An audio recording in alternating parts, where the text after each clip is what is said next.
Hello everybody. I'm going to give everyone a few minutes to come into this live stream.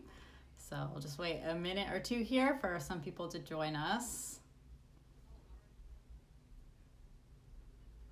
Hello. Okay, so people are trickling in right now. All right, so thank you for joining me here on Instagram Live. This is the third time that I've done a live stream here on Instagram. So just a little bit, I am in America right now. I am in Washington State, which is now my new home. So I'll be living just outside the Seattle area. I'm pretty excited for that. But right now, because I did come from Japan, I am in quarantine for 2 weeks. So I'm just hanging out in a hotel room. And this is pretty much the perfect time to do a live stream Q&A here on Instagram. Hello.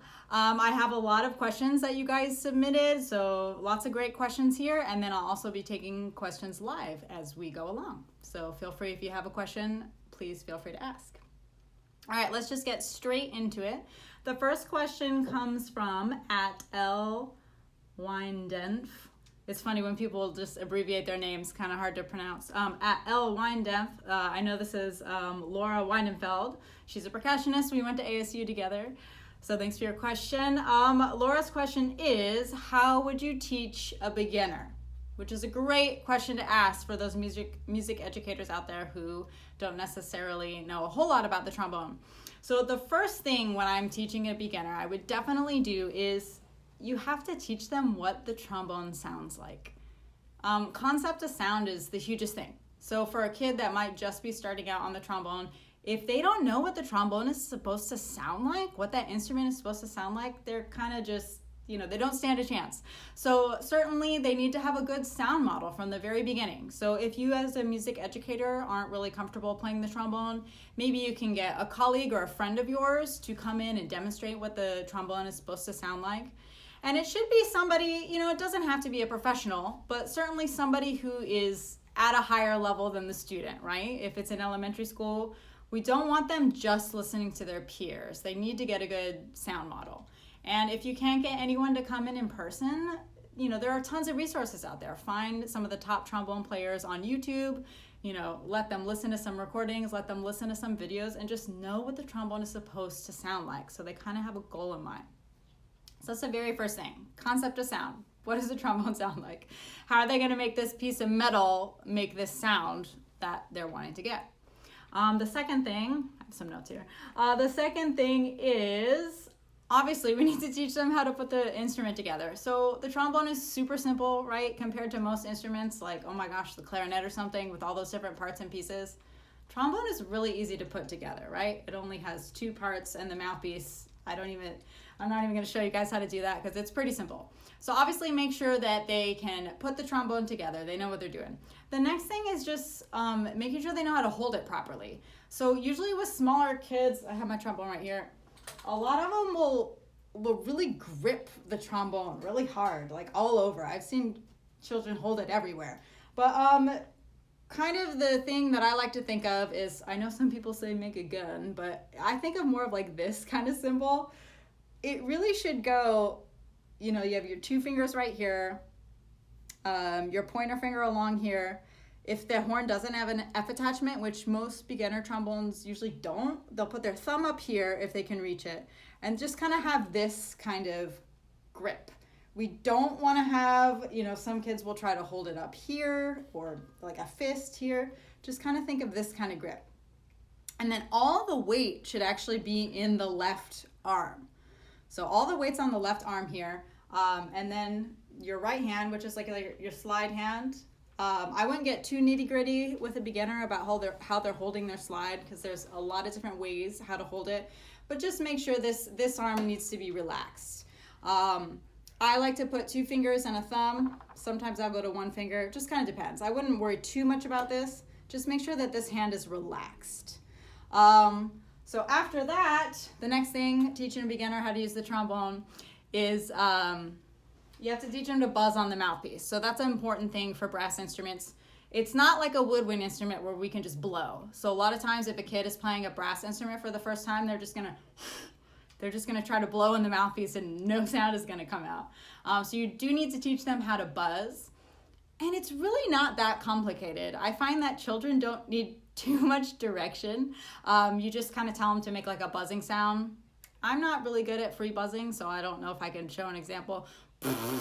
You know, just something like that in the mouthpiece.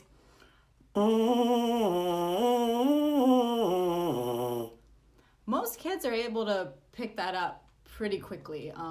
Like I said, you don't usually have to explain it too much to them. Just a simple example, and they'll usually be able to grasp on.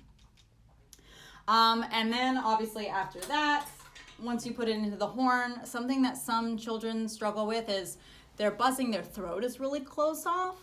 So I think the next step is just making sure they have a huge, like a very open throat.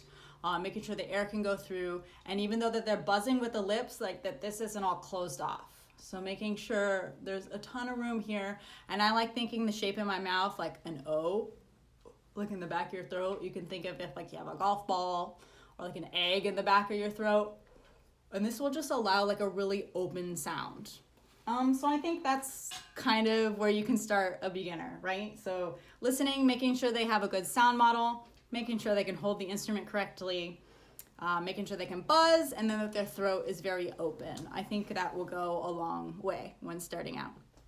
Hello, everybody. So I'm going to be checking here in between submitted questions to see if anybody else submitted. I see a lot of people in here. Hello, everybody. Let's see. Daisy LM721 says, clarinet isn't bad to put together, but when I started, it was a struggle with the reed. Oh, okay. So yeah, I mentioned that about clarinet.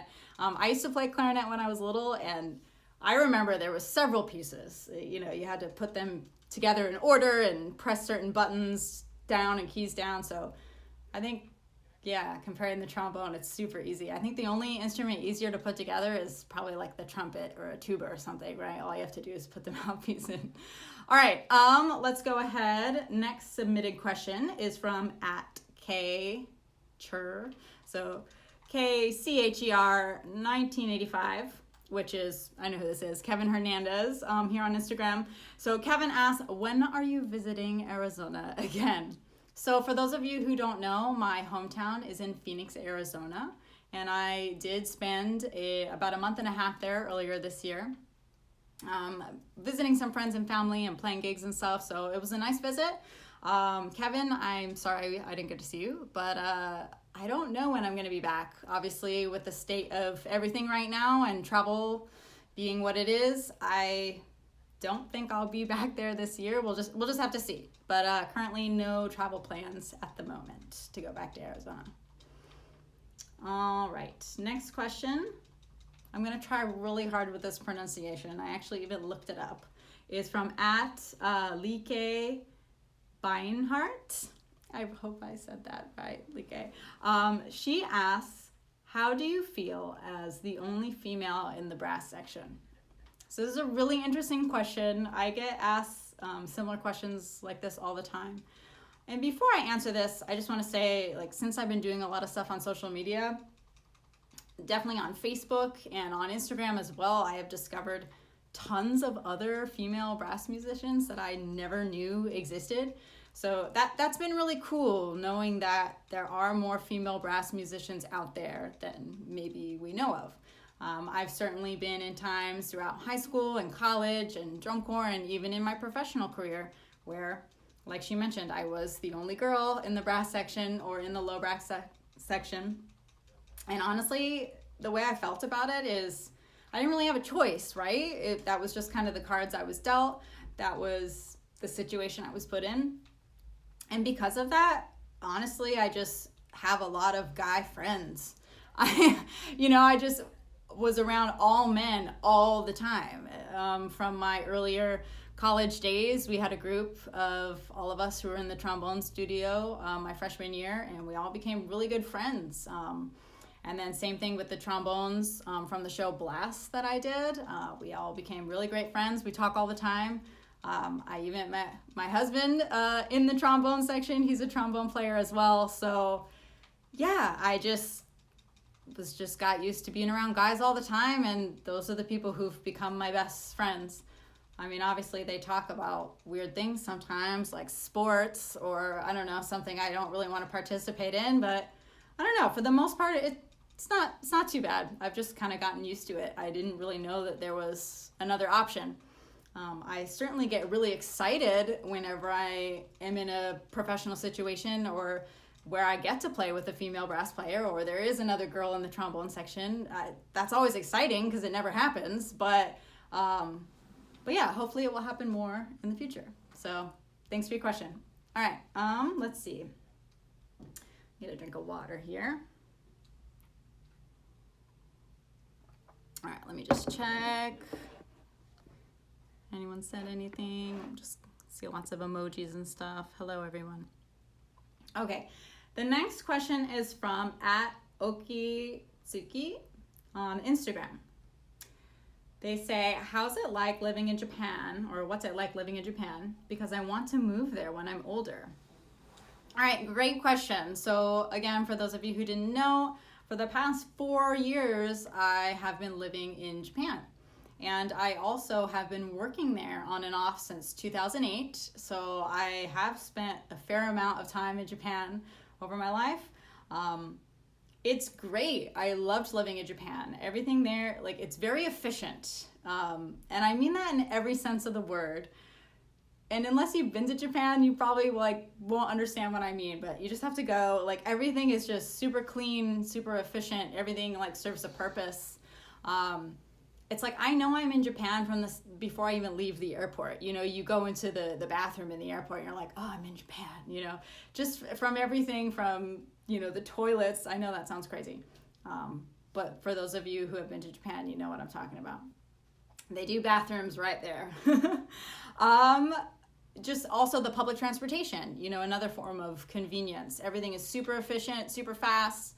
The public transportation is amazing. You can take the train everywhere, all over the country. They even have the bullet trains there. They call them Shinkansen.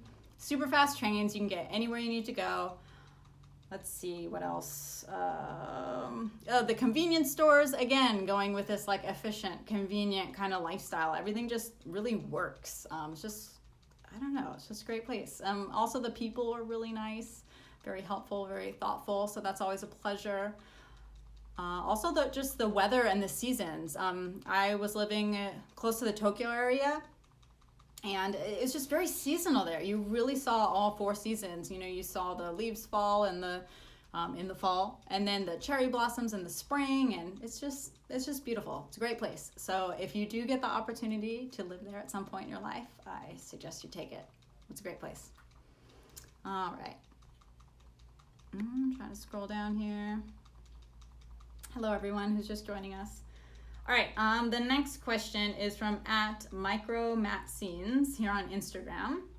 He says, technically, what was your hardest challenge while studying the trombone? This is a great question. I would say my hardest challenge while studying the trombone, I think is definitely low register playing. As many of you have seen from my videos, I even choose to play a small bore trombone most of the time, a King 3B. So I would definitely say a challenge for me is just the low register or getting down into the trigger register or the pedal register. It's certainly never been my strength, but then again, I don't spend a lot of time playing in that register. So it could be that too, maybe I just need to do it more. That's usually the advice I give to my students. If you're not good at something, it's probably because you don't do it very often. But yeah, I would certainly say just lower register playing. Another thing is, I know a lot of brass students have struggled with this as well, is the idea of, I never found it technically hard adjusting my embouchure going from low to high, like ripping up to notes or playing high notes. But whenever there is something in a piece where you have to adjust from high back down to low. Oh, hi Hiroka. I just answered a question about Japan. Oh, sorry. Anytime you have an adjustment from high down to low, I find that to be challenging too. So that's what I would say about the challenges I've had when studying the trombone. Okay, next question is from @NatalieBoghosian.mezzo. Sorry, Natalie, if I butchered the pronunciation. Here on Instagram. So Natalie asks, where will you be working in Seattle? laughing emoji. So yeah, I guess this is kind of a funny question to ask any musician at this time where you're going to be working. But yes, so as I mentioned, I just moved to Washington State, going to be living right outside the Seattle area. I've heard nothing but good things about the music scene in Seattle. Unfortunately, the music scene in Seattle isn't really doing anything right now. As far as a lot of places in the United States, it's kind of a rough time for us here. I should mention Natalie lives in Amsterdam, so hopefully things are better over in Europe. But here in the United States, I've been doing my best to network with musicians online in the area, and everyone's been saying the same exact thing, that there are no gigs. I know the theaters are shut down. So, Natalie, to answer your question, where I'll be working in Seattle right now is from home. I do teach lessons on Zoom, so I teach, trombone lessons or other brass lessons on Zoom, so I do that from home, as well as many of you know, probably why you follow me here on Instagram, a lot of you, I do have a YouTube channel, and I'm getting really, really close to getting the channel monetized. So when that happens, that will technically be a job as well. I'll be able to turn that into an income stream. Like I said, I'm getting close. I just got to get those 4,000 watch hours. So if you want to support me at all, head over to my YouTube channel and go watch another video. So I can have that be a job, technically, even though I already kind of view it as a job, making those videos every week. So yeah, working from home, as many of us are during this time. All right, let's see. Next question is from Isa Cowarez here on Instagram. He says, "Hi, how can I practice a concerto?" This is a great question. So I don't know if you are a student right now studying trombone, but at some point we have to learn concertos, right? So I think the number one thing to study a concerto or how to practice is listen to it. Make sure you get a good recording from a good trombonist, someone you admire. Honestly, I'm just going to say YouTube, right? I mean, we all love YouTube. You can find anything on there. So you could probably find several recordings of this concerto. Hopefully it's been performed before. Maybe some more obscure ones or some newer ones haven't been performed yet. But if it's a popular concerto, chances are, someone, and this goes for not only trombone, someone has recorded it before, it's on YouTube. Could also possibly be on some albums, CDs, what are those? You can find them on Apple Music or Spotify, I'm sure. You can just find some great recordings. So that would be the first thing, listen to it. And then don't just listen to it. Make sure if you have the music, so usually the concerto will be your instrument part along with either like a full orchestration, like with a symphony orchestra, or some will have a piano part that goes along with it. So while you're listening, I would say definitely have that music out too, like the score, right? So don't just think about your solo line. When you're listening, you should get an understanding of what the whole piece is supposed to sound like with all the other parts. So that's definitely the first step. Listen and kind of do a little bit of score study to know make sure you know what the orchestration is doing along with your part, how those work together. And then the next thing is, sounds pretty simple, it's just practice, just like you do with anything else. So when I practice a concerto or something that I'm prepping for a performance, especially a solo performance, I definitely go with the idea of slow practice. And I know a lot of people say that. A lot of musicians are oh, practice slow, practice slow. How do you do that, right? So if I'm practicing something pretty important, I started at half tempo.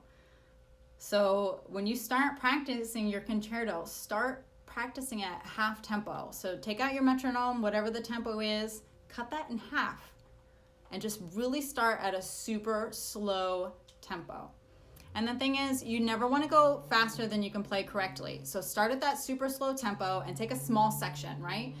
Usually concertos or pieces are labeled by numbers or letters, right? So let's just say A to B. Take that really small section, that small chunk, play it at half tempo.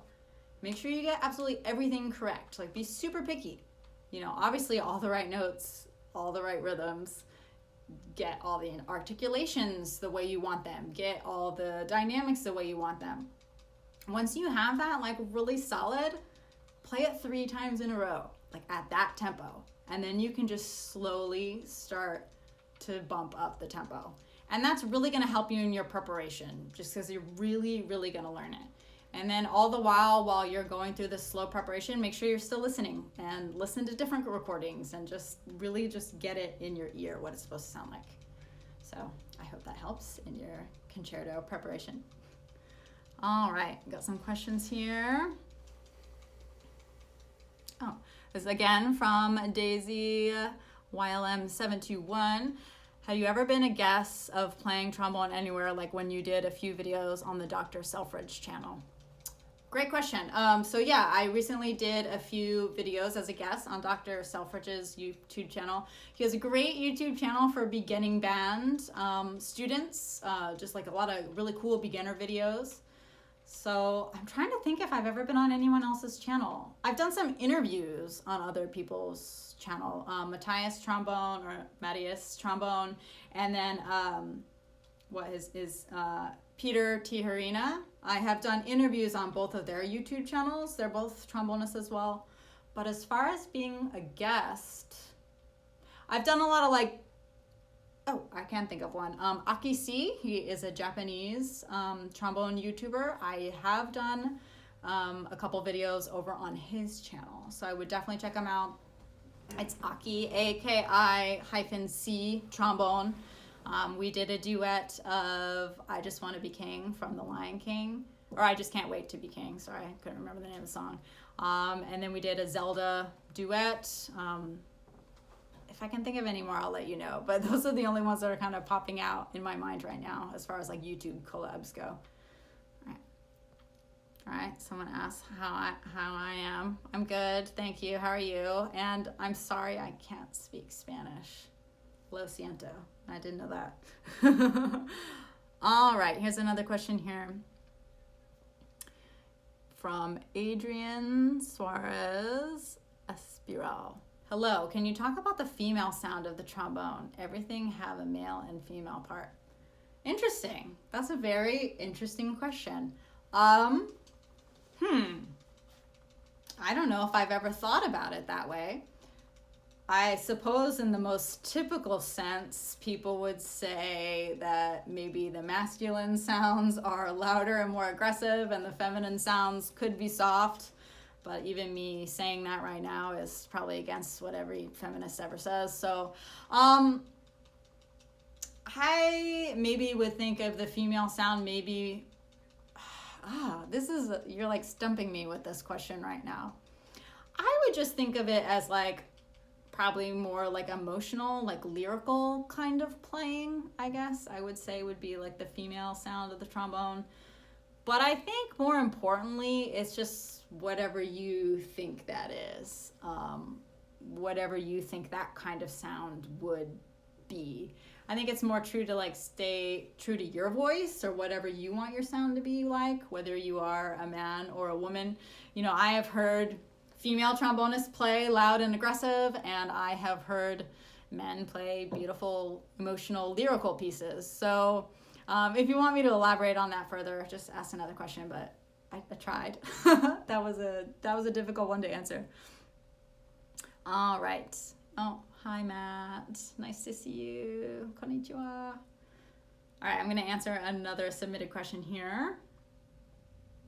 Okay, so this question is a little more nitty-gritty. This is from Padre the Warrior over on YouTube. Great name, by the way. So before I answer this question, for those of you who don't know, this year I usually share clips here on Instagram and then the whole video over on my YouTube channel. I recorded the TMEA, or the Texas Music Educators Association All-State Band Etudes, just to help high school students in their preparation, to help my students as well. I do have some Texas high school students that take lessons with me. So just helping them in their preparation. And these etudes are from the book, most trombonists know it, even if they're not familiar with the TMEA Etudes, from the book Voxman Selected Studies for Trombones. So this question is specific about one of those etudes. It's the one that I just released last Friday. And so from the Voxman book, page 7, And Padre the Warrior asks, do you have any tips not to get bogged down while on the line right before the last line? So just to explain to everybody, maybe who's not super familiar with the etude, in the second to last line, there's kind of two parts to it. So Padre, I'm assuming you're talking about maybe the B flat arpeggio in the first few measures. There's just this really fast B flat arpeggio figure, and it just kind of drives right through. So I can certainly see people getting bogged down there. So the first thing, if you find yourself getting bogged down or hard to like kind of push through a phrase, the first thing I would recommend are your breathing spots. So it's really important to nail down good breathing spots whenever you're practicing something or whenever you're preparing something. But especially this etude, especially this part, especially with something this technical, really nailing down your breathing spots and being consistent with them every time is really going to help your performance of this etude. So where I recommend breathing is actually in the third line from the end. I'm looking at my music right now. Third line from the end, after the F dotted eighth note, like after the middle F one, before the low F 16th note, and you need to like tank up here. I would just get the hugest breath you could possibly get, like really fill all the way up. Make sure you're getting a, huge breath. Fill all the way up because you're really gonna need your air here. And then the next thing is you just need to push through this phrase. Like when you're saying getting bogged down, I could assume maybe you're meeting with your arm, right? Because we do have some of these motions going from first to fourth position. So make sure your arm is relaxed, and then don't get bogged down with the tongue either. It just let the air just kind of push this through, right? And you can almost think of crescendoing too as you go through the line, just push through. So the other thing about not getting bogged down here is we can't be thinking about the notes. We can't be thinking about the positions, can't be thinking about all that stuff. You need to know this B flat arpeggio like better than the back of your hand, right? So you need to practice this, just know it like across the entire range of the horn, right? Bottom octave, top octave, make sure you can play the entire thing, backwards, forwards, all around. Just being super comfortable with this lick in a sense. So yeah, get your breathing spots consistent, just blow your air through the phrase, full breath, make sure you're just blowing straight through, let the air guide the tongue. And then just being really comfortable with this B flat arpeggio figure. So that should help you out. Hopefully your preparation is going well with this etude. Okay, let's see. All right, next question is from @.com125 here on Instagram. This was more of a funny question. He says, who is your favorite trombone player in San Antonio, Texas, and why is it me? So it kind of trapped me in this question, Ryan. So I'm going to say you, because I think you're the only trombone player that I know in San Antonio, Texas. So if anyone else is out there from San Antonio, let me know. But let's see, why are you my favorite? Well, you always support me on social media, so that's cool. And you were in my Lean On Me video, so that's also cool. And I know we have a mutual trombone friend, Brownie, or James, so he's a cool guy. And then you do cool effect pedals for your trombone. So those are the reasons you're my favorite trombone player from San Antonio. If anyone knows anybody else, let me know. I'm just kidding. All right, next question. This is from @Hickey Siamajali here on Instagram. Sorry for the pronunciation. All right, I've been playing trombone for 3 years now, and I have a challenge with my embouchure. My tone becomes bad when playing the higher F going up. All right, I assume you're talking about the F, let's see, 2 lines on top of the staff. That could be a spot where people start to get into a register that they're not as comfortable with. So no matter where your high range is at or where your top note is, when you start to experience a bad tone quality, you're getting into a register that, you're not as comfortable with. So the first question that I would have is, how often are you playing in that register? How often are you playing above that F? We don't want, our range and our high register is never going to get better if we get to that note. And everyone has that note, right? Everyone has a ceiling of where they're kind of maxed out in their range. If you get to the top of your range and you're like, oh, I sound bad, I don't want to play up there, you're never going to improve. So the first thing is make sure you're playing up in that register every day and challenging yourself to get up to that F, to get higher than that F, and make sure that playing up there becomes comfortable. A couple things we can think about when you're getting higher in the register is when we shift in trombone, like when we go from low notes to high notes, there's this idea of like the vowel shape in the mouth. So for lower notes, I like to think of the syllable O, O. And like, if you do that, you can like feel where your tongue is, O. So your tongue is pretty low in your mouth. And then for higher notes, I like to think of the syllable E, and your tongue's pretty high in your mouth. So as we go from low notes to high notes, it's like the tongue needs to raise up. O, E, and then back down, E, O. So it could be, if you're getting up to that F and the tone is getting bad, that you're not making that shift, right? You're not changing the vowel shape. If you leave the shape in your mouth like O, like a lower note, you're not going to get that resonant tone quality as you go up. So that's one thing, this E to O idea. So you can play around with that on the different notes and check that out. See if you notice a difference in your sound. The other thing that helps some people is as we go higher, you can also think of your airstream.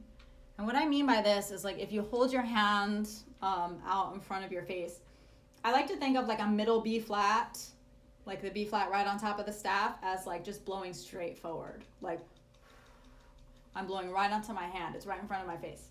And as you get higher, you can start to angle your air downward, so if you keep blowing on your hand, but move your hand down farther, but don't move your head. So that can also help. The idea of O to E, and then also the idea of starting to angle your air downward.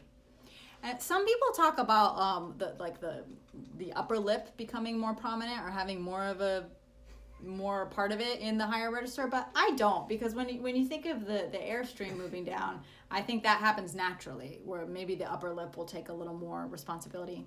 So yeah, this O to E idea and then your airstream. So what you need to do, how to practice this, is just play around with it. Just play that F and just experiment with. You need to change something. Okay, so you're getting the bad tone quality because you're not changing something, if that makes sense. So hopefully that will help you out. Try it out. Let me know how it goes. Send me a DM. All right, last question. So before I answer this last one, if anyone here in the live chat has a question, feel free to ask, and I will get to that as well. So if you have a question, please type it in. All right. So the last submitted question I have is from @Agita, again with these pronunciations, I'm so sorry everyone, @Agita Gailan here on Instagram. She says, how did you decide to play the trombone? So this is a question I actually get asked a lot. I think I've answered it a few times. I decided to play the trombone in preparation coming up for high school. So it's kind of like the end of 8th grade, going into high school for marching band. The marching band at my high school was looking for, I used to play clarinet at the time, which I mentioned. The marching band director was looking for flute and clarinet players, especially, to switch over to brass instruments, specifically low brass. They were trying to get a lot of people to play tuba and baritone and trombone. So I was always really interested in playing different instruments. I used to play piano before that and saxophone before that, and I kind of kept switching instruments around. So I was definitely interested in the challenge of learning a new instrument, and the trombone just seemed really fun to me. It was loud and it had a slide and it looked fun, and definitely like in the marching band, I remember watching, and the trombones really stood out to me as like a really cool instrument to play. So I picked trombone, and I've kind of never looked back. I just started playing that, and I really love it. I definitely feel like I found my instrument, the one I like the best, and I get along with trombone players really well, as I mentioned before. Kind of like the people, and yeah, it was just a great fit. I'm glad I started playing it. So thanks for your question. Let me just see here. It looks like I have one submitted. All right, let's see. This is the way 1, 2, 3, 4. The name might be longer, but it's kind of cut off there. They asked, when did you start music? So I started music in my childhood. This kind of segues into the question I was just talking about. Officially, like playing an instrument, I started, I think I was like about 9 years old, playing piano. And then I went into band class in elementary school. But before that, I was always kind of into music. I definitely sang a lot, like constantly when I was little. So, I was interested in music from the time I was a baby, watching Disney movies and sing-alongs and tapes. And I definitely liked singing and listening to music. But yeah, the official start, I guess you would say, was piano lessons at age 9, as I know a lot of musicians kind of start out on piano when they are younger, before band classes start or orchestra classes start up in school. So yeah. All right, I'll give everyone another minute or two to ask a question if there are any more. Let me just scroll back a bit, see if I missed any. All right, it looks like I got to everybody. Hello. You're here right at the end. Do you have a question? If anyone has a question, I see a lot of hellos, hi's. Thank you for joining me. So if I don't see any more questions come in here, I'm going to wrap this up for today. So thank you so much for joining me. This was really fun. I will be posting this video to YouTube later. So if you want to go back and catch the whole thing, I will have it there to be released for tomorrow on YouTube. So thank you everyone again for joining me, and I will see you later. Bye.